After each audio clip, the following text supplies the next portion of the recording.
அன்புக்குரிய இறை மக்களே, யாவரையும் வாழ்த்துவேன், வரவேற்கிறேன். இந்த நாளிலும் கூட கர்த்தர் நம்மை இவ்வாறாக அழைத்து நம்மை சிந்திக்கும்படி இந்த நாளில் நல்ல ஒரு ருசியான ஒரு வேலையை கொடுத்திருக்கிற ஆண்டவர். நாம் சற்று நேரம் தியானித்து கடவுளோடு நாம் இடைப்படும்படி நாம் தியானித்து தியானத்தை நாம் கடந்து செல்வோம். முன்பதாக நாம் முன்பாக இறைவனை நோக்கி நாம் பிரார்த்திப்போம். எல்லாவற்றுக்கும் மேலான நாட்காரர்களே, காலை மாதத்தின் 2ஆம் நாட்களிலே காணும்படியாய் போட்டும் படியாய் இருக்கும்படியாய் கொடுத்த இருக்கிறே. கடந்த வாரங்கள் நாட்கள் முதல் என்னை அன்பை போல பாதுகாத்து வழிநடத்தி இந்த நாளிலே கூட ஒரு சில மக்களாய் என்னை அழைத்திருந்த கடவுள் இந்த நாளிலே நாங்கள் ஏறெடுக்கிற பாடல்கள், வார்த்தைகள், வசனங்கள் எல்லாவற்றையும் எங்களுக்குள்ளே நாங்கள் நன்றாக சிந்தித்து அதை செயல்படுத்த இறக்கம் தேவையான அன்பு கடவுளே, நீ எங்கள் ஆசீர்வதியை வழிநடத்தும் தரப்பனே. நாங்கள் பேசுகின்ற வார்த்தையிலே எங்களோடு பேசுமானவரே, நாங்கள் பேசுவது தெரியாவது நீ எங்களுக்கு பேசுவது இறைவற்றை ஆசிரியரும் இந்நாளிலே வர முடியாத பிள்ளைகளும் நீங்கள் தரத்தை இடைக்கட்சி வாசிக்கிறோம். பூஜைகளும் மகிமை உமக்கு ஏற்றுக்கொள்ளும் எல்லாரும்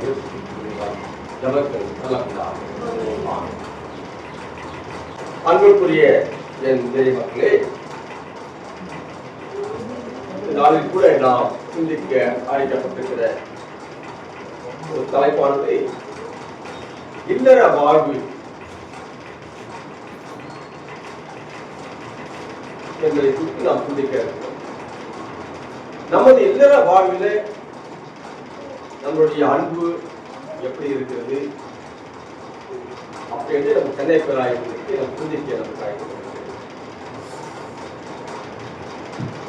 பிரியமானவர்களே, 19ஆம் அதிகாரம் 6ஆம் வசனத்தில் சொல்லப்பட்ட பிரகாரமாக இனி அவர்கள் இருவர் அல்ல ஒரே உடல் என கடவுள் தினசரி மனிதன் பிரிக்காதிருக்க கடவுள் என்று லட்சிய பகுதி அழகாக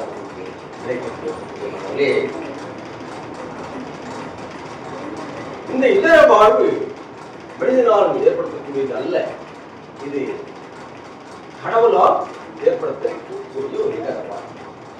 பிரியமானவர்களே, வாழ்க்கை பயணத்திலே திருமணம் ஒரு முக்கியமான கடமைக்க ஒரு நிகழ்வாக அமைகிறது.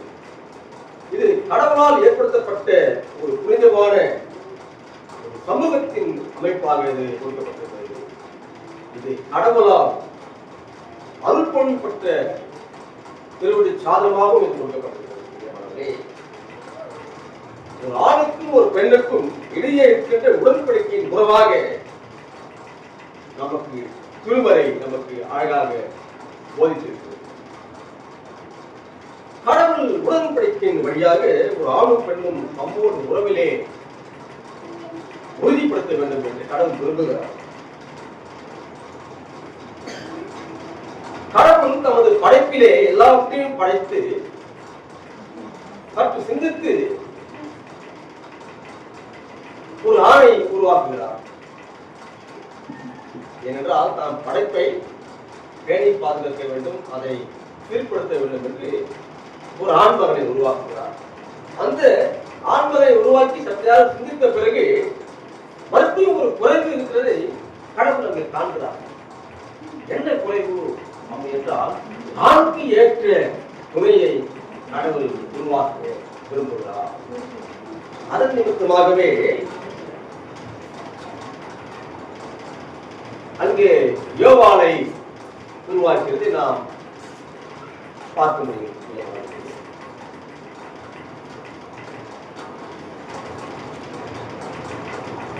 எபிரேயர் 13:4 சொல்லப்பட்ட பிரகாரமாக இல்லற வாழ்வு அனைவரும் உயர் விதமாக மதிக்க வேண்டும் என்று திருமுறை நமக்கு கட்டளையிடுகிறது. இந்த திருமண வாழ்வு சிறிய கடவுளின் அன்பின் நிலைப்பாட்டை வெளிப்படுத்தும் திருமண சாதனமாக நாம் அதை உறுதிப்படுத்த வேண்டியது அவசியமாக இருக்கிறது. இந்த திருமண வாழ்வு கடவுளாலும் திருச்சபையாலும் அங்கீகரிக்கப்பட்டுள்ளது. அல்லேலூயா. திருமண வாழ்வு கடவுளாலும் திருச்சபையாலும் அங்கீகரிக்கப்பட்டுள்ள வாழ்வு. யாரும் ஒருபோதும் அற்பமாக எண்ணப்படாது. திருமண வழிபாட்டிலே கொடுக்கும் உறுதிகளை உண்மையாக நிறைவேற்றிக் கொள்வாக இருக்க வேண்டும் என்று சொல்லப்படுகிறது. ஒரு புத்தகத்தின் ஆசிரியர் என்ன சொல்றார் அப்படின்னா, திருமணம் என்பது இரண்டாவது பிறப்பு. இரண்டாவது பிறப்பு என்று ஒரு புத்தகத்தின் ஆசிரியர் அங்கு எழுதி வைத்திருக்கிறார். திருமணம் என்பது மனித வாழ்வின் இரண்டாவது பிறப்பு என்று சொல்லப்படுகிறது. அதனுடைய குடும்பம் ஒரு குழந்தை பேற்றுக்கு எப்படி பக்குவமாக தயாரிக்கிறார்களோ அதைவிட வேறத்தனையாக அதிகமாக திருமணத்துக்கு தம்மை தயார்படுத்திக் கொள்ள வேண்டும் என்று சொல்லப்பட்டிருக்கிறது. இந்த புனித உருவாகிய அன்பின் நீடித்த வாழ்வு சிதைவதற்கு காரணம் என்னவென்றால் தங்களை சரியான முறையிலே ஆயத்தப்பட்டதற்கு இன்றைக்குரிய காலகட்டங்களிலே அது சிதைவுக்கு ஏற்பட்ட காரணமாக இருக்கிறது. அந்த இல்லற வாழ்வை வாழ்வையும் புனித தன்மையும் சரியான முறையிலே புரிந்து கொள்ளுமாறு இருப்பதனால் தான் இன்னைக்கு திருமண உறவு இன்னைக்கு முறிக்கப்படுகிறது. சரியான முறையிலே புரிந்து கொள்ளாத காரணத்தை இன்றைய காலகட்டத்திலே இந்த விஞ்ஞான அறிவு வளர்ச்சி காலகட்டத்திலே சரியான புரிதல் இல்லாத காலத்தில் இன்னைக்கு நிறைய திருமணங்கள் இன்றைக்கு முடிவுகளிலே கொண்டு கொண்டிருக்கிறது. அதுவும் கிறிஸ்தவர்கள் மத்தியிலே அதிகமாக காணப்பட்டது. ஏனென்றால் சரியான புரிதல் இல்லை என்று சொல்லப்படுகிறது. திருமணம் என்பது இன்ப உணவுக்கு தேனி போடுவதும் முயற்சி அல்ல, மாறாக வாழ்நாள் முழுவதும் இன்பம் துன்பம் இரண்டிலும் சமப்பங்காற்ற வேண்டும், மனிதனுடைய அறக்கடமையை நிறைவேற்ற வேண்டும் என்று நமக்கு திருமறை நாளிலும் நாம் இல்லற வாழ்வின் அன்பின் நீடித்த வாழ்வாக நம் குடும்பங்கள் நிலைத்து நிற்க எத்தகைய காரியங்களில் நம் வாழ்வில் கனி கொடுக்க வேண்டும் என்று நாம் செயல்படுகிறோம். திருமறை அடிப்படையிலே வாசித்து கேட்ட அந்த முதல் பகுதியிலே ஆதியாகமம் 2வது அதிகாரம் 18ஆம் வசனத்திலே 18 24 வரை நாம் வாசித்து கேட்டோம். அது முதலாவதாக கண்ணளவற்ற அன்பின் ஓருடலாய் வாழ்வது. கண்ணளவற்ற அன்பின் ஓருடலாய் வாழ்வது எப்படி என்பதை நாம் சிந்திக்கலாம். பிரியமானவர்களே, ஆதியாகமம் 2ஆம் அதிகாரம் 23ஆம் வசனத்தை வாசித்து பாருங்கள். அப்பொழுது ஆதாம், இவர் என் எலும்பில் எலும்பும் என் மாம்சத்தில் மாம்சமுமாய் இருக்கிறார், இவர் மனுஷனில் எடுக்கப்பட்டபடியினால் மனுஷி எண்ணப்படுவார் என்றார். பிரியமானவர்களே, கடவுள் உருவாக்கிய முதல் குடும்பம் யார் என்றால் ஆதாமும் ஏவாளும் என்றுதான் சொல்லப்படுகிறது. முதல் குடும்பம், அதுல கணவன் மனைவி அதிலே இணைகிறதை நாம் பார்க்க முடியும். அதிலே கணவன் மனைவி மட்டுமல்ல, அது யார் இணைகிறார் என்றால் கடவுளும் அதிலே இணைந்து செயல்படுகிறார். கடவுள் தாம் படைத்த படைப்பு எல்லாம் நல்லது என்று கண்ட ஆண்டவர் எங்கே ஒரு மதிப்பீடு செய்து நாம் பார்க்க முடியும். அவ்வாறாகவே அந்த படைப்பியலை மதிப்பீடு செய்து ஆணையும் ஒரு பெண்ணையும் அங்கே உருவாக்குவதை நாம் பார்க்க முடியும். ஆணுக்கு தகுந்த துணை இல்லை என்று கடவுள் அங்கே விரும்புவதை பார்க்க முடியும். யோவாவை உருவாக்கி அங்கே செயல்படுவதை நாம் பார்க்க முடியும். எப்படி அந்த குறையை சரி செய்கிறார் என்று பார்க்கலாம் என்றால், உலக வரலாற்றிலேயே முதல் அறுவை சிகிச்சை செய்த யார் அப்படின்னா ஆண்டவர் மட்டும்தான். உலக வரலாற்றிலேயே முதல்ல அறுவை சிகிச்சை செய்த யாருன்னா நமது ஆண்டவர் மட்டும்தான். நல்லா புரிஞ்சுக்கணும். ஒரு ஆணைக்கு நித்திரையை வர பண்ணி அந்த மனிதனுடைய நடுப்பகுதியிலிருந்து அந்த விலாயினமை எடுத்து ஒரு பெண்ணை உருவாக்குறதை நம்ம பார்க்க முடிகிறது. அப்போ யார் முதல் அறுவை சிகிச்சை செய்த கடவுள்? நம்ம கடவுள் தான். முதல் அறுவை சிகிச்சை கடவுள் நம்ம கடவுள் தான். அதுக்குதான் நாம எல்லாம் பிறகு மனுஷனாலாம் வந்திருக்கிறோம். கடவுள் தான் முதல் அறுவை சிகிச்சை ஆண்டவர். மனிதனுடைய நடு பகுதியின் விலாயினமை எடுத்து அந்த ஒரு இணையாக ஒரு துணியாக அங்கே உருவாக்கப்படுவதை நாம் பார்க்க முடியும். எனவே திருமணம் என்பது கடவுளுடைய திட்டமாகும். இது மனுஷன் திட்டம் அல்ல, கடவுள் உருவாக்கின ஒரு திட்டமாக சொல்லப்பட்டிருக்கிறது. பிரியமானவர்களே, அவரே அதை ஏற்படுத்தக்கூடியவர்.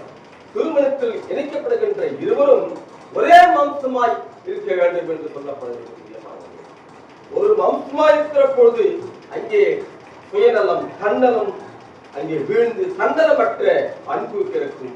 ஒரே மாம்சமாக இருக்கிற போது அங்கே நம்ம இருக்கிற அந்த சுயநலங்கள் சுயநலம் அங்கே வீழ்ந்து ஒரே மாம்சமாய் இருக்க வேண்டும் என்று சொல்லப்படுகிறது. எனவே திருமணம் என்கின்ற அந்த உறவின் வழியாக ஒரு ஆண் முழுமை அடைவதோடு மட்டுமன்றி அவர் தாம் வாழ்விற்கான பாதுகாப்பையும் ஆற்றலையும் ஒரு ஆண் அங்கே பெற்றுக் கொள்கிறார் என்று சந்தேகம். இன்னும் அந்த முழுமையடைந்த அந்த ஆண் சமூகத்திலே திருச்சபைகளிலே இன்னும் விரும்பத்தக்க ஆரோக்கியமான குடும்ப வாழ்வை அங்கே மேற்கொள்வதை பார்க்க முடியும்.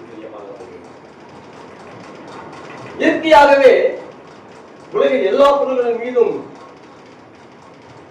ஒரு பாச உணர்வு பிணைத்திருப்பது இன்னைக்கு அதிகமாக காணப்படுகிறது. ஆனாலும் ஒரு கிறிஸ்துவ குடும்பமானது இயற்கையின் பாச உணர்வுக்கு மேலே ஒருவரை ஒருவர்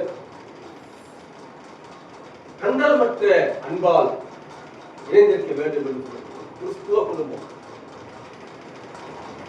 உலகத்தில் எல்லாருமே பாசம் இருக்குது, நம்ம மேல எல்லாரும் பாசம் இருக்குது.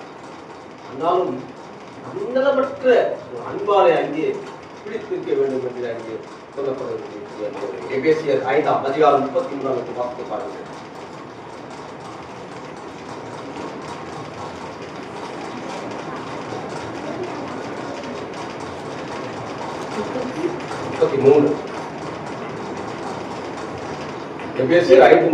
எப்படியும் உங்களிலும் அவனவன் தன்னிடத்தில் அன்பு கூறுவது போல தன் மனைவியிடத்திலும் அன்பு கூற கடவுள். மனைவியும் புருஷனிடத்தில் பயபக்தியால் இருக்க கடவுள். ஒரு கிறிஸ்துவ குடும்பம் இயற்கையின் பாச உணர்வுக்கு மேலே ஒருவர் கொண்டுள்ள கண்டலமற்ற அன்பா இருந்திருக்க வேண்டும் என்று சொல்லப்படுகிறது. அங்கே பவுலடிகளார் எப்படியே உங்களில் அவனவன் தன்னிடத்தில் அன்பு கூறுவது போல தன் மனைவியிடத்தில் அன்பு கூற வேண்டும் என்று பவுல் அங்கு அழகாக விளக்கி எழுதி நாம் பார்க்க முடியும். கண்டலமற்ற ஒரு அன்புள்ள ஒரு மனிதன் தனது மனைவிக்காக தனது பிள்ளைகளுக்காக மற்றும் தனது குடும்பத்திற்காக தன்னுடைய உல்லாசத்தையும் தன்னுடைய உயிரையும் தனக்குள்ள சகலத்தையும் துறக்கவும் இழக்கவும் ஒரு தயாராக இருக்கிறார் என்று சந்தேகமில்லை. ஆண்மகன் தன் குடும்பத்திற்காக கண்டனமற்ற குடும்பத்துக்கு உழைக்கிறார். தன்னுடைய தன்னுடைய விருப்பமான காரியங்களை ஒதுக்கி வைக்க வேண்டும், தன் உயிரையும் கொடுக்க வேண்டும், தனக்குள்ள சகலத்தையும் இழக்கவும் வேண்டும் என்று அங்கே சொல்லப்படுவது பிரியமானவர்களே. நீதிமொழிகள் 3ஆம் அதிகாரம் 5, 6 பிரகாரமாக நம் சுயபத்தின் மேல் சாயாமல் கடவுள் கொடுத்திருக்கும் அறிவுகளை கணவனும் மனைவியும் ஏற்று நடந்தால் என்றென்றைக்கும் இல்லற வாழ்விலே மகிழ்ச்சி இருக்கு என்பதை சந்தேகமில்லை. கேட்டு வாசித்து பாருங்கள். நீதிமொழிகள் 3ஆம் அதிகாரம் 5, 6. முழு இருதயத்தோடும் கர்த்தரில் நம்பிக்கையாக இருந்து உன் வழிகளில் எல்லாம் அவரை நினைத்துக் கொள், அப்பொழுது அவர் உன் பாதைகளை செவ்வாய்ப்படுத்துவார். நம்ம சுயபத்தின் மேல சாயக்கூடாது. கடவுள் கொடுக்கும் அறிவுரைகளை ஏற்று நாம் நடந்து கொண்டால் நம்முடைய இல்லற வாழ்வு எப்போதுமே மகிழ்ச்சியும் சந்தோஷமாக இருக்கும் சந்தேகமில்லை. இணைப்பிரியாமல் வாழ்வார்கள். கடவுள் நம்மோடு இணைந்திருக்கும் போது இணைப்பிரியாமல் வாழ்வார்கள் என்று சொல்லப்படுகிறது. மிக முக்கியமாக கடவுள் அன்பிலே நாம் நிலை பெற்றிருப்போம் என்ற சந்தேகமில்லை. வெற்றிகரமான ஒரு மன வாழ்க்கை நாம் வாழ்கிற போது சிறந்த குடும்ப வாழ்வுக்கு அங்கே ஒரு அஸ்திபாரத்தை நாம் போடுவோம்.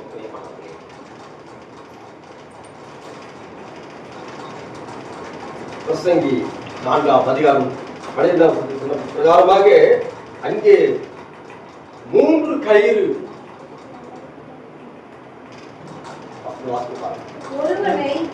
ஒருவனை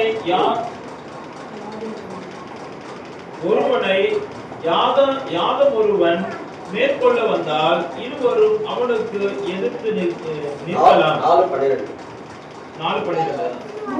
முப்புரி நூல் சீக்கிரமாய் அறாது. இனி ஆலோசனையை அவ்வளவுதான். முப்புரி நூல் சீக்கிரமாய். கணவன் மனைவி மட்டுமல்ல, அங்கே 2 பேர் மட்டுமல்ல, அங்கே கடவுளும் இணைந்திருக்க வேண்டும் என்று அங்க சொல்லப்படுகிறது. பாருங்க, 3 கயிறு 3 முடிச்சு நம்ம சொல்றோம். நம்முடைய உலகப்பிரகமான அந்த காரியங்களே 3 முடிச்சு நாம் அங்கே இணைக்கிறது நம்ம பார்க்கிறோம். ஆனாலும் அந்த 3 முடிச்சுக்கு என்ன அர்த்தம்னா, கணவனும் மனைவியும் வேற யாரு இருக்கிறாங்க? வேற யாரு இருக்கலாம் சொல்லுங்க. கடவுள் இருக்கணும். கணவனும் மனைவியும் கடவுள் மனைவி 3. அந்த முப்பரை ஒன்றாக இணைக்கிற பொழுது அந்த கயிறு என்ன பண்ணாது? அறுபடாது. அந்த அங்க அந்த 3 முடிச்சு 2 முடிச்சு என்ன பண்ணாங்க? செக்கரை போட்டு அறுத்து போயிடும். 3ஆம் ஒன்றாக இருக்கும்போது அறுப்பதற்கு ரொம்ப காரியம். கடவுள் உங்களோடு இணைக்கிற பொழுது உங்களை யாருமே ஒண்ணுமே பண்ண முடியாது. அப்போ இந்த கடவுளுடைய அன்பில் என்ன பண்ணீங்க? நிலைத்திருக்கணும் என்று அங்கு சொல்லப்படுறது குடும்பமாக. அதே நற்செய்தி பகுதியிலே ஆண்டவர் இயேசு கிறிஸ்துவும் திருமண வாழ்வு தனித்தன்மையற்ற வாய்ந்த வாழ்வின் கடைசி நாள் வரைக்கும் நீடிக்கும் புனிதமான ஒரு வாழ்வாக அங்கே நற்செய்தி நற்செய்தியை நாம் பார்க்க. எல்லா விதத்திலும் தனி உரிமை தேடாமல் நீ பாதி நான் பாதி என்ற நிலையில் ஒருவர் மற்றொருவரில் உரிமையை கண்டு வாழும் வாழ்வை அங்கே ஆண்டவர் கூட்டி நாம் பார்க்கிறோம். ஒருவர் மற்றவருடைய தன்னுடைய முழுமையை காண்கிற போது அங்கே மனவாழ்வி அங்கே மனதில் சொல்லப்படுகிறது. தனிமையில் கிடைக்காத மனநிறைவை மனமகிழ்வை பெற்றுத்தரும் புரிந்த வாழ்வாக எல்லா சூழல்களிலும் பகிர்ந்து வாழும் வாழ்க்கை அமைக்கப்படுகிறது. அதுக்கு மாறாக வாழ்விலும் தாழ்விலும் வளமையிலும் வறுமையிலும் தன்னலமற்ற அன்பை வெளிப்படுத்துவது மிக முக்கியமாக. அந்த அன்பிலே ஓர்வலாய் இணைந்து வாழ்கிற பொழுது அங்கே நாம் பார்த்து ஓர்வலாய் வாழ நம்மை தகுதிப்பட்டுக் கொள்ள வேண்டும்.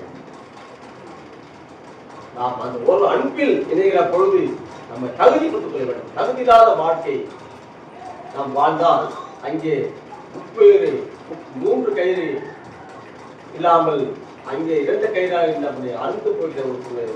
இன்றைய காலகட்டத்தில் கூட இன்னைக்கு அன்பு இல்லை, சமாதானம் இல்லை. எங்க பார்த்தாலும் ஒரே ஒரு சச்சரவு. குடும்ப சூழல்கள் மாற்றப்படுகிறது. இன்றைய காலகட்டம் அன்பில்லாத காரணத்தால் இன்னைக்கு நிறைய மாற்றங்கள் உலக வாழ்க்கையை நடந்து கொண்டிருக்கின்றன. இன்னைக்கு திருமணங்கள் கேள்விக்குறியாக இருக்கின்றன. திருமணத்தை கடவுள் எவ்வாறு அழகாக இருக்கிறார். இந்த திருமண வாழ்வு என்பது மிக மிக முக்கியமான வாழ்வான கட்டமாக இருக்கிறது. வாழ்க்கையில் ஒரே மாற்றமா இருக்க வேண்டும் என்று அந்த கடவுள் விரும்புகிறார். அப்படி இயலவில்லை என்றால் மனிதனுடைய வாழ்வு இன்றைக்கு கேள்விக்குள்ளாக இருக்கும். சந்தேகம் எப்போதுமே அந்த இல்லற வாழ்வு தோல்வியில் முடியும் என்ற சந்தேகம். கடவுளோடு ஒன்றிணைத்து அன்பில் ஓர்வலாய் வாழ்கிற பொழுது நம்முடைய வாழ்வு எப்போதுமே தெளிவாக இருக்கும் என்பது சந்தேகம். இரண்டாவதாக கடவுள் இணைத்த புனித உறவை மேன்மைப்படுத்துவது. எழுதின அந்த பாடப்புத்தகத்திலே 13ஆம் அதிகாரம் 4ஆம் வசனத்திலே வாசித்து பார்த்தால் நமக்கு எபிரேயர் 13:4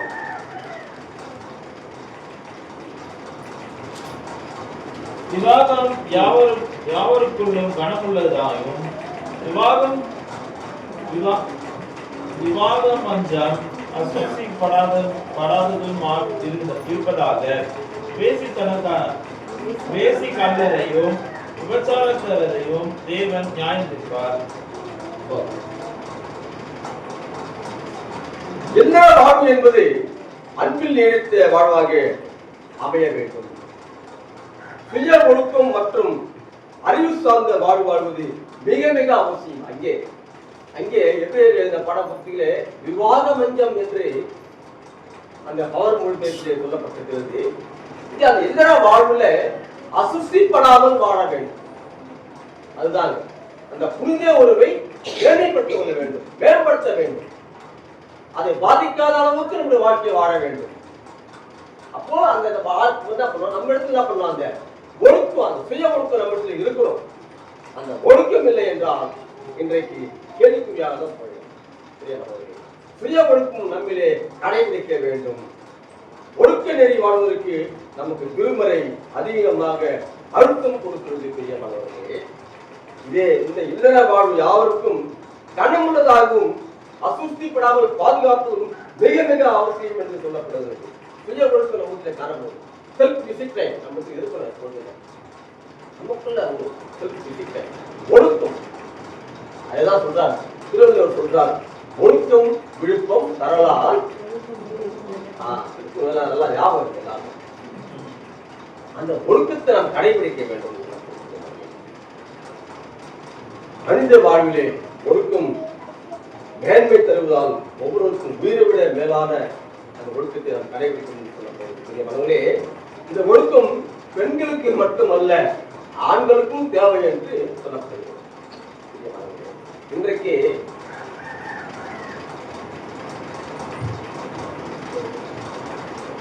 எடுத்த விட என்ன சொல்றோம், நம்ம பெண்ணை வேற விதமாக சித்தரித்து பேசக்கூடிய ஒரு காலகட்டம்.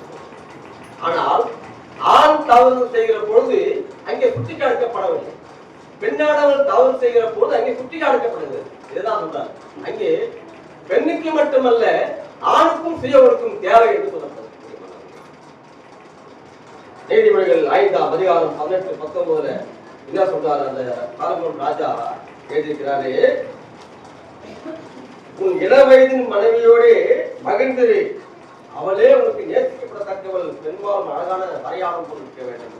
அங்கே ஒரு கணவன் மனைவி அங்கே இணைக்கிற போது உனக்கு அவன் மனைவிதான், உன் மனைவிதான் உனக்கு தெரியுது, மற்றவர்களை நீங்க நினைக்க பார்க்க கூடாது. அந்த ஒழுக்கத்தை கடைபிடிக்க வேண்டும். அவளே ஒரு வரையாடுகள், அவளே ஒரு பெண்மான் என்று சாலமோன் ராஜா அழகாக அங்கே புத்தகத்தை நாம் பார்க்க முடிகிறது. ஆதியாகமம் 2ஆம் அதிகாரம் 18 பிரகாரமாக மனிதன் தனிமையில் இருப்பது நல்லதல்ல, ஏற்ற துணியை உண்டாக்குவது என்று சொன்ன கடவுள் தொடர்ந்து அதற்கு ஒரு ஆயத்தத்தை உருவாக்குவதை நாம் பார்க்க முடியும். நம்முடைய வாழ்விலும் இறைவன் நமக்கு கொடுத்திருக்கும் துணை நமக்கே பொருத்தமானது. சரிங்களா? நமக்கு கொடுத்திருக்கிற வாழ்க்கை துணை நமக்கு தான் பொருத்தமானதா இருக்க வேண்டும். இந்த உறவு புனிதமானது என்று சொல்லப்படும். புனிதமானது நமக்கு ஒரு புரிதல், ஒரு ஒழுக்கத்தை நாம் கடைபிடிக்க வேண்டும் என்று சொல்லப்படக்கூடிய மாணவர்களே, கடவுள் தந்த அந்த புனித வாழ்வின் வாழ்வை சீர்குலைக்க இன்றைக்கு எந்த ஒரு சிந்தனைகளையும் அகற்றி வாழ நாம் அழைக்கப்படுகிறோம். இன்றைக்கு காலகட்டத்திலே பல சிந்தனைகள் நம்மை அழுத்திக் கொண்டிருக்கின்றன. பல விதமான சிக்கல்கள் நம்மை அழைத்துக் கொண்டிருக்கின்றன. எல்லாம் நம் சுய ஒழுக்கத்தை கடைபிடித்து அந்த புனித உறவை மேன்மைப்படுத்திக் கொள்ள வேண்டும் என்று சொல்லப்படுகிறது. மல்கியா 2ஆம் அதிகாரம் 14 வசனம் வாசித்து பாருங்கள். மல்கியா 2:14-16. கடவுளே நமக்கு சாட்சியா இருக்கிறார். நான் சாட்சி இல்லை, உங்களுக்கு யார் நமக்கு சாட்சியா இருக்கிறாரு? கடவுளே சாட்சியாக இருக்கிறார். நமக்கு கடவுள் தான் சாட்சியா இருக்கிறார். வேற யாரும் சாட்சி சொல்ல முடியாது. என்ன செய்யோ என்பது அவர் நம்மளை பார்த்துதான் இருக்கிறார். மற்ற மதத்தினர் என்ன பண்றாங்க அப்படின்னா அக்னி மயமாக சாட்சி சொல்றாங்க. ஆனா நமக்கு கடவுளே சாட்சியாக இருக்கிறார். அதான் சொல்ற மல்கியா 2:14-16. ஏன் என்று கேட்கிறீர்கள்? கர்த்தர் உனக்கும் உன் இளவயதின் மனைவிக்கும் சாட்சியாய் இருக்கிறார். உன் தோழியும் உன் உடன்படிக்கையின் மனைவியும் ஆகிய அவளுக்கு நீ துரோகம் பண்ணினாலே, அவர் ஒருவனை அல்லவா படைத்தார், ஆவி அவரிடத்தில் பரிபூரணமாய் இருந்தது, பின்ன ஏன் ஒருவனை படைத்தார்? தேவ பக்தியுள்ள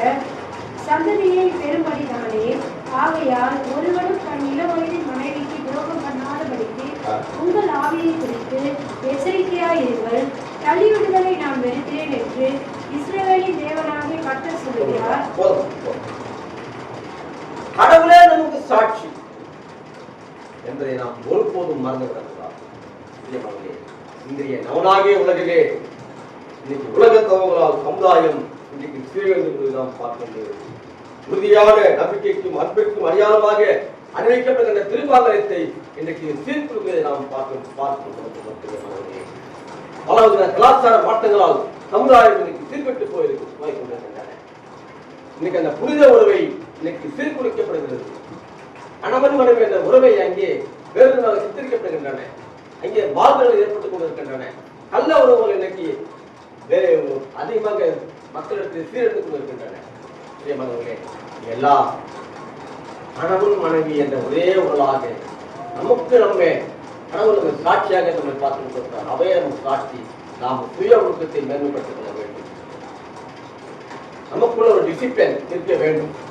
அந்த ஒழுக்கத்தை கடைபிடிக்கும் போது உறவு எப்போதும் வேலையாக இருக்கும். சந்தேகம்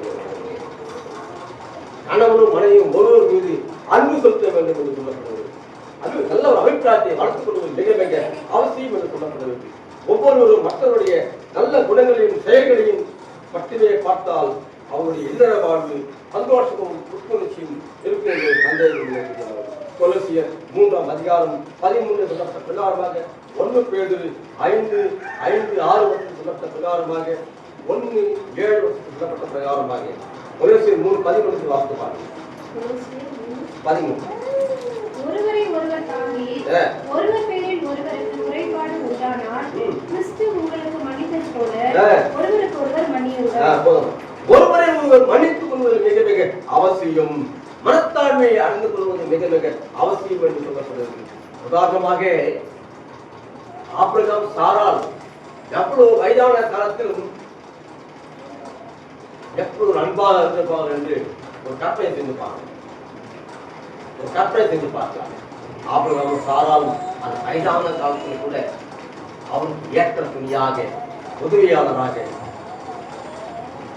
தீர்மானங்களை எடுப்பதிலே ஒரு நல்ல ஒரு செயலாக உறவதியாக அங்கே கற்பை நாம் பார்க்கிறோம். நம்முடைய வாழ்க்கையிலும் அப்படியாக கணவன் மனைவி நம்மை மரணம் குறிக்கிற வரையில் கூட கணவனுக்கும் மனைவிக்கும் நீங்கள் நல்ல விதமான சுயங்களை மேற்கொண்டு நம்ம புனித உறவை மேம்படுத்திக் கொள்ள கடவுள் நமக்கு மிக மிக அவசியமாக நமக்கு திருமணம் நமக்கு ஓய்வு நமக்குள்ள ஒரு ஒழுக்கத்தை கடைபிடிக்கும்.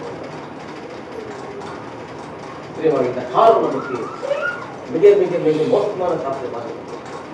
கடவுளோட வருகை வெகு சீக்கிரமாக இருக்கிறது. எப்போது வரும் என்று தெரியாது. பாருங்கள், இன்றைக்கு பல உலக நாடுகளிலே நேபாளம் எடுத்துக்க, பிரான்ஸ் எடுத்துக்கங்க, இன்றைக்கு பல இடங்களிலே மழை நிலச்சரிவுகள், இன்றைக்கு யுத்தங்கள் மூடப்பட்டிருக்கின்றன. அதை கூட நீங்க கேள்விப்பட்டிருப்பீங்க. நேபாளத்திலே அங்கே நடந்த கலவரங்கள், உலக தகவல்கள் நிறுத்தப்பட வேண்டும் என்று அந்த அரசாங்கம் இருக்கிற போது அங்கே இளைஞர்களால் அங்கே அந்த பாராளுமன்றம் சூறையிடப்பட்டது. ஏன் அந்த வாட்ஸ்அப் யார் நிப்பாட்டுற அப்படின்ற கேள்விக்கு அங்கே பாராளுமன்ற ஆட்சி வச்சுட்டாங்க. வியாபாரத்தில் இன்றைக்கு நம்ம கூட அந்த நாட்டில் நம்ம கூட அப்படிதான் வரும். நம்ம இந்த நாட்டை கூட இன்றைக்கு வாட்ஸ்அப் இந்த இதெல்லாம் நம்ம நிப்பாட்டணும்னு கவர்மெண்ட் சொன்னா நாம என்ன பண்ணுவோம்? அந்த பாராளுமன்றத்தை அடித்து கொடுத்து நல்லா அது ஓடும். ஏன் நிப்பாட்ட காலம் அப்படி இருக்கிறது. ஒரு வாழ்க்கை சுய ஒழுக்கத்தை மேன்மைப்படுத்துவதாக ஒரு வாழ்க்கையை ஏற்படுகிறது. அப்போதான் உறவை பேணி காப்பது மிக மிக அவசியம். அந்த புனிதமான உறவை எப்போதுமே பேணி காப்பது மிக மிக அவசியம் என்று சொல்லப்படுவது தெரியப்படுகிறது. கிறிஸ்துவாகிய நாம் சமூகத்திலே இதர வாழ்விலே அன்பிலே எடுத்த வாழ்வை வெளிப்படுத்த இசைந்து வாழ்ந்து அன்பின் ஓர்வலாய் கடவுளின் துணையோடு சங்கடமற்ற உறவை நாம் பேணி காக்க கடவுள் நம்மை அழைக்கிறார். மூன்றாவதாக நற்செய்தி பகுதியிலே 19ஆம் அதிகாரம் 3, 4, 5 வசனத்தின் பிரகாரமாக ஆண்டவர் இயேசுவிடம் இல்லற வாழ்வை குறித்து கேள்வி பரிசேயர்கள், ஒரு பரிசேயர்கள் ஆண்டவரிடம் கேள்வி கேட்க வராங்க. 3ஆம் வசனத்தில் சொல்லப்பட்டது. அப்பொழுது பரிசேயர் அவரை சோதிக்க வேண்டும் என்று அவரிடம் வந்து, புருஷனானவன் தன் மனைவியை எந்த முகாந்திரத்தினாலும் தள்ளிவிடுவது நியாயமா என்று கேட்டார். அவர்களுக்கு அவர் பிரதித்திரமாக, ஆதியிலே மனுஷரை உண்டாக்கினவர் அவர்களை ஆணும் பெண்ணுமாக உண்டாக்கினார் என்பதையும், இது நிமித்தம் புருஷனானவன் தன் தகப்பனையும் தாயையும் விட்டு தன் மனைவியோட இணைந்திருக்கிறார். இல்லற வாழ்வில கணவன் மனைவி எவ்வாறு ஒன்றிணைத்து இணையாக அன்பில் இசைந்து வாழ வேண்டும் என்று அங்கே கற்றுக் கொடுக்கிற ஆண்டவராய் அங்கே காணப்படுகிறார். பிரியமானவர்களே, மனிதனை உண்டாக்கிய கடவுள் எந்த ஒரு ஏற்றத்தாழ்வுமின்றி அவரை ஆணும் பெண்ணுமாக படைத்தார். இன்றைக்கு ஆண் என்று பெண் என்று இன்றைக்கு வித்தியாசங்களை நாம் பார்த்துக் கொண்டிருக்கிறோம் இந்த உலக வாழ்விலே. ஆண் என்றால் நான் தான் ஆண் என்ற ஒரு கர்வம் இன்றைக்கு எல்லாரும் ஆண்களிலும் இருக்கிறது. ஆனால் கடவுள் அதை ஏற்றுக்கொள்ளவில்லை. கடவுள் எல்லாருமே சமமாக தான் படைத்தார். இங்கதான் சொல்லப்படுது, நான் சமமாக தான் ஏற்றத்தாழ்வு சமமாக தான் படைத்திருக்கிறேன். ஒரே வம்சமாக வாழ வேண்டும் என்று சமநிலையிலே உருவாக்கப்பட்டிருக்கிறீங்க. இருவரும் ஒரே ஒன்றாய் இருக்க வேண்டும் என்று அவர் விரும்புகிறார். ஆதியாகமம் 1:27 2:24 இந்த இல்லற வாழ்வு உடன்படிக்கையை ஆணும் பெண்ணும் அன்பின் உடன்படிக்கையால் தாமாகவே முன் வந்து திருச்சபையிலே அங்கீகரிக்க நாம் பார்க்க முடியுது. எத்தனை திருமணத்திலே எத்தனை வாக்குறுதியை நாம் கொடுத்திருக்கிறோம் பாருங்க. வாழ்விலும் தாழ்விலும் சுகத்திலும் சுகத்திலும் மரணம் நம்மை விதிக்கும் வரை என்ன பண்ணணும்? உங்களோடு நான் என்ன பண்ணுவேன்?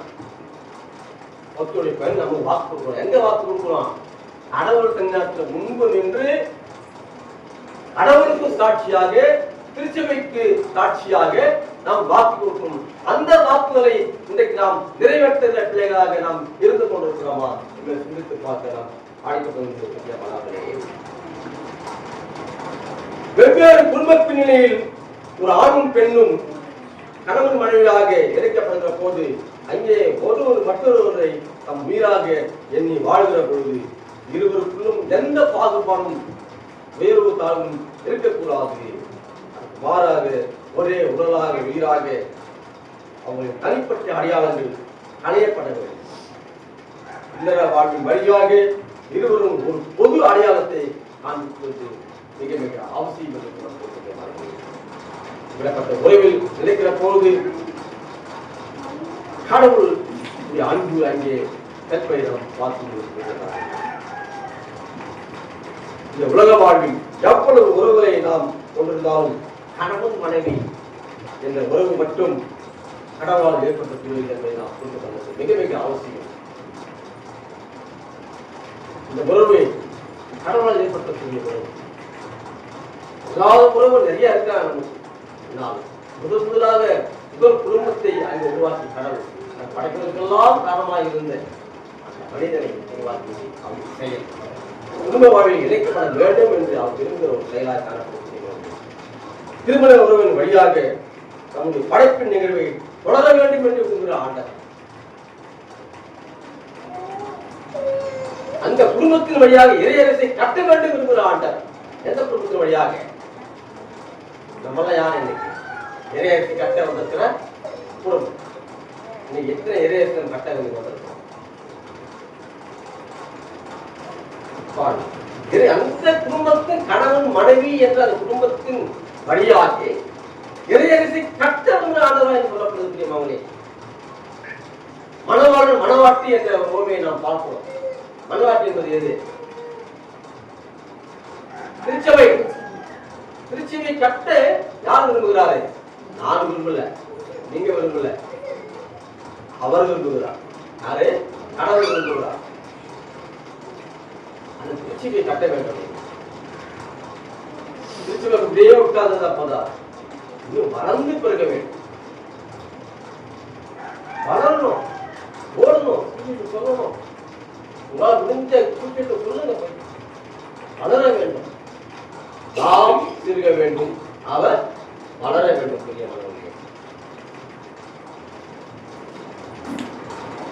இயேசுவோடு அன்பிலே நிற்கிற பொழுது, அந்த அன்பிலே நாம் உறுதிப்படுத்துகிற பொழுது கடவுள் நம்மோடு எப்பொழுது நானே மெய்யான திராட்சை செடி, நானே மெய்யான திராட்சை செடி. நம்மளாம் யார் இன்னைக்கு? அதுல கொடிகளாக இருக்கும். கொடிகளை நாம் அந்த கொடிகள் வழியாக நம்முடைய இதர வாழ்விலே அந்த மெய்யான திராட்சை செடியை பற்றிக்கொண்டு இந்த உலக வாழ்விலே அன்பிலே உறுதிப்படுத்தி இந்த வாழ்க்கையை சிறப்பாக மேம்படுத்திக் கொள்ள நினைக்கிறார்கள். பிரியமானவர்களே, ஓர் உணவாக இந்த உறவை புனிதப்படுத்தும் துணைப்படுத்துமாக கணவன் மனைவி என்ற அன்பிலே கடவுளோடு இணைந்து செயல்பட கடவுள் பிரியமகன் திருமண வாழ்வு என்பது நமக்குள்ள கிறிஸ்துவத்தில் மிக மிக முக்கியமான ஒரு வாழ்வு. கடவுள் ஏற்படுத்திய குடும்பத்தை நாம் கட்டி காப்பது மிக மிக அவசியம். நம்முடைய சுய ஒழுக்கத்தை மேம்படுத்துவது மிக மிக அவசியம். இந்த நம் சுய ஒழுக்கத்தின் மூலமாக கடவுள் நம்ம எப்போதுமே ஒரு இறையரசை கட்ட நம்பில் மூலமாக திருப்பதியாக. பிரியமானவர்களே, நாளில் கூட நம்ம சிந்திக்க வைத்த கடவுள் நம்முடைய வாழ்க்கையை இன்னும் சிறப்பாக அழைக்க, சிறப்பாக மேன்மைப்படுத்த அவர் இருந்து கொண்டிருக்கிறார். நம்ம வாழ்வு சிறம்பட இந்த இறைவன் எப்பொழுது நம்மோடு இருந்து செயல்படுகிறார்கள். கடவுள் தன்னை நோக்கி வார்த்தை கொள்வார். ஆமென்.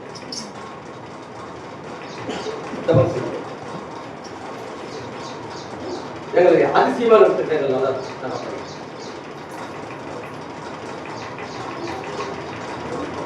இந்த வார்த்தைகள் எங்களுக்கு எவ்வளவு எதிர்பாக இருக்கின்றன. இந்த போதனைகள் எங்களை எவ்வாறு சீர்படுத்த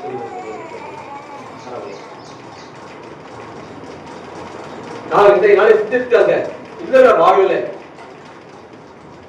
கணவன் மனைவி எப்படி நடந்து கொள்ள வேண்டும், புனித உறவை எப்படி மேன்மைப்படுத்திக் கொள்ள வேண்டும், அன்பிலே எப்படி நிறுத்திக்க வேண்டும் என்று சிந்தித்து வந்தாங்க. போதும் நாங்கள் மூடிய அன்பிலே நினைத்திருக்கேன். இந்த அன்பை விட்டுவிடாத எங்களை பாதுகாக்கப்பட நீ ஒருவரே மாற்றம் தவிர யாரும் இல்லை. எனக்கு எந்த உறவும் இல்லை தவிர இது ஒரு மாத்திரம் செயல்பட்டோம். ஒரு மாத்திரமே எங்களுடைய இருந்து எங்களை வழிபட்டாங்க. இந்த காலத்தில் எங்கள் பொருளாதாரம் மாறிக்கொண்டிருக்கின்றன. ஆனாலும் நாங்கள் இந்த நோக்குகிற பிள்ளைகளாக நாங்கள் இருக்கிறோம். புத்தகங்களை மன்னியும் தாங்க. இன்னும் நம் விசுவாசத்திலே, ஐக்கியத்திலே, பலத்திலே, ஞானத்திலே, இந்த அன்பிலே நிலைத்திருக்க பிரசனம் தேவையானது. எங்கள் வழிநடத்தும் எங்கள் ஆசிரியர் எல்லாவற்றையும் பாதப்படி நல்ல